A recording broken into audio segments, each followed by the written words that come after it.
How to get rid of Japanese knotweed. Japanese knotweed Polygonum cuspidatum, sometimes called Mexican bamboo, is a shrubby perennial that thrives in U.S. Department of Agriculture plant hardiness zones 6 through 9. Originally introduced from East Asia as a garden ornamental, its vigorous rhizomes have allowed it to escape cultivation and form dense mats that crowd out native plants. Knotweed grows in 36 states where it is typically considered a noxious weed.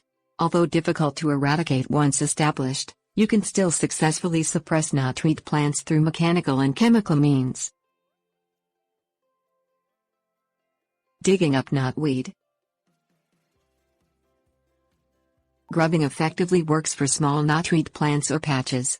When the soil is moist, use a garden spade or shovel to remove the whole plant, including the entire root system and all of the runners.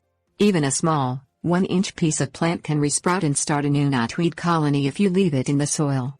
Bag up all of the removed plant parts and toss them into a covered trash can so the pieces can't regrow. Check the treated area twice a month to remove any resprouts. Mowing and cutting. Mowing the weeds once a week on the mower deck's lowest possible setting can sometimes reduce the plant's rhizomatous reserves enough to kill the entire knotweed plant. Mow the infested area throughout the entire growing season until the first winter frost kills the plant. Regularly cutting knotweed stems off near the soil line can also kill the entire plant by depleting its underground reserves. The Montana State University Extension recommends you cut the stems to the ground at least 3 times annually, making the last cutting in late autumn before the knotweed loses its leaves for the winter.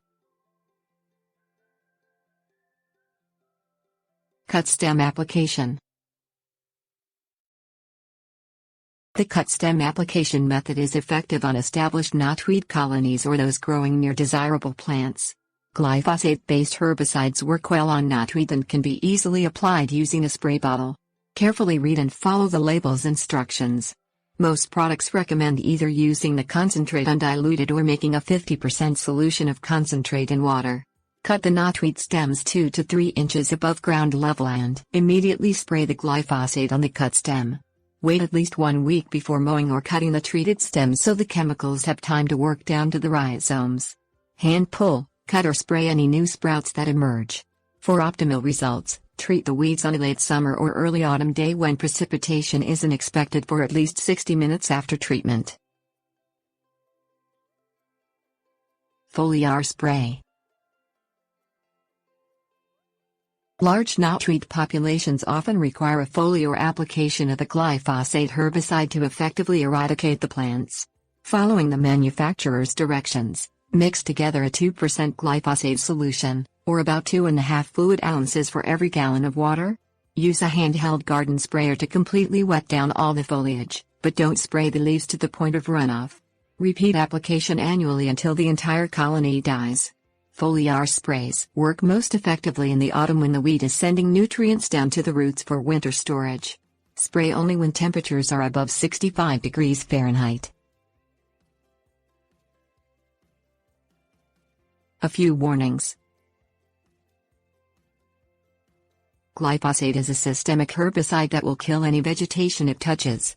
Take care not to get the chemicals on any desirable plants or grass when mixing and spraying.